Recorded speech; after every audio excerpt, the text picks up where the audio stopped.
Originally designed as an anti-aircraft cannon, the German 88mm flak gun was so effective and versatile that it was deployed on German tanks.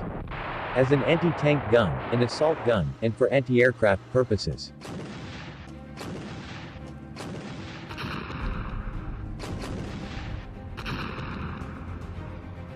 The 88 earned its reputation as the best overall gun of the war. And it was feared by Allied airmen, tankers, and foot soldiers because of its accuracy, lethality, and versatility.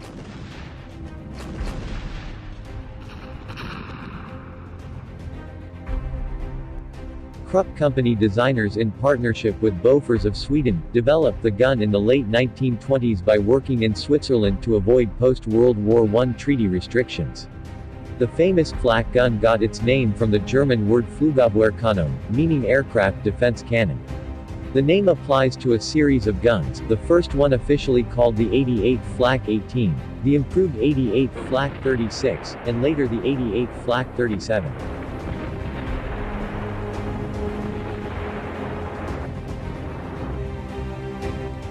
During the Spanish Civil War, German troops fired the guns at oncoming tanks and fortified bunkers with very effective results. This success in combat led to versions of the 88 equipped to engage ground targets that were in view or barrage enemies from long range. The gun's high muzzle velocity and heavy projectile made the 88 particularly effective against heavily armored vehicles. And it could fire at rates of 15 to 20 rounds a minute, which was better than similar weapons of the era. The weapon was rugged, hard-hitting, and adaptable. The 88 flak was used in two main roles, as a mobile heavy anti-aircraft and as an anti-tank gun. After 1935, the anti-aircraft defense of Germany was controlled by the Luftwaffe. The guns were grouped in batteries of 4 with a predictor. When the flak batteries pinpointed an aircraft, the guns were fired in salvos designed to burst in a sphere of 55 meters in diameter in which it was hoped to entrap the target.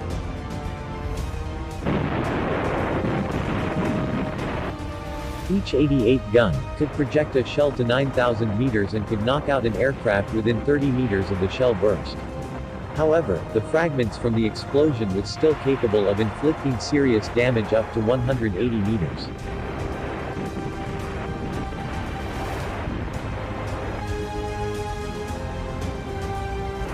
By August 1944, there were about 10,000 Flak-18, 36 and 37 guns in service, and the flak accounted for 3,500 American planes destroyed, which was almost half of the total planes lost.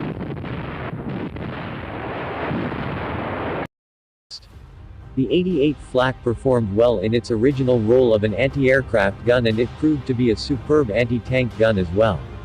Its success was due to its versatility. The standard anti-aircraft platform allowed gunners to depress the muzzle below the horizontal, unlike most of its contemporaries. As World War II progressed, it was becoming increasingly clear that existing anti-tank weapons were unable to pierce the armor of heavier enemy tanks, and ground commanders began increasingly to use the 88 flak against tanks. It was powerful enough to penetrate over 84 mm of armor at a range of 2 km, making it an unparalleled anti-tank weapon during the early days of the war and still formidable against all but the heaviest tanks at the end. It was used extensively in the Spanish Civil War, where its usefulness as an anti-tank weapon and general artillery piece exceeded its role as an anti-aircraft gun. In the entire Battle of France, the weapon destroyed 152 tanks and 151 bunkers. The North African campaign of the war saw the most effective use of the weapon, causing severe destruction of British and American tanks. The weapon saw continuous use on the Eastern Front during Operation Barbarossa.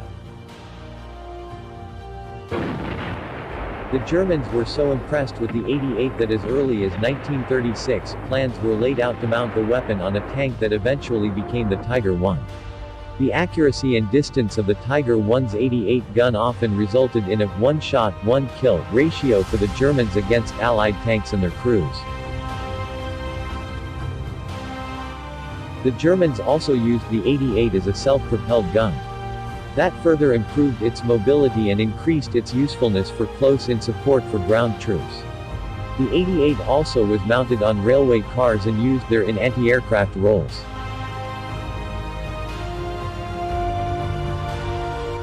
Developments continued on the basic flak gun, resulting in the emergence of the 88 Flak-41 that first saw real action in late 1943 in Tunisia.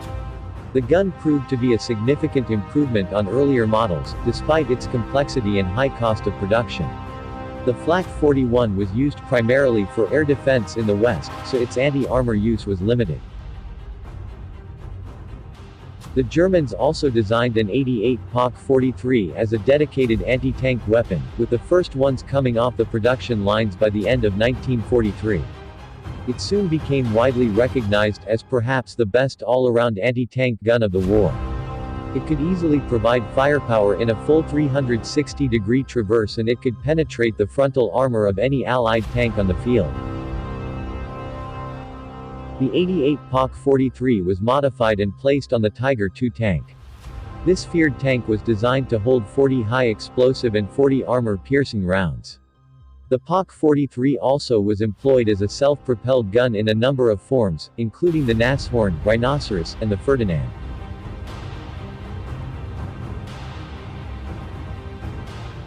Interestingly, both Britain and the United States had guns with somewhat similar anti-aircraft capabilities as the 88 Flak. Both the British 94mm and the American 90mm could fire higher and loft larger projectiles. On paper they could outperform the German gun. Both weapons, though, were bulkier and heavier.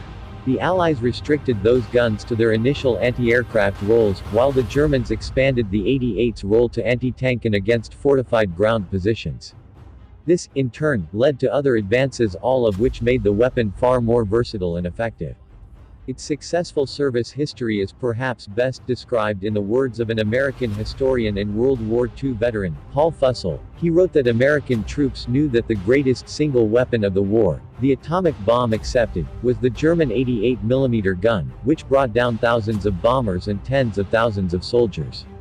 The Allies had nothing as good.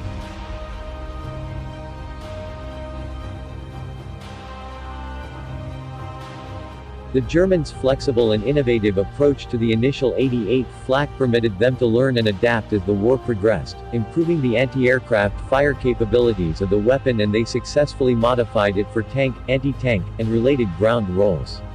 This contributed greatly to the 88's lasting reputation as the legendary large gun of World War II. Thank you for watching. If you like the video, please subscribe the channel for more such videos.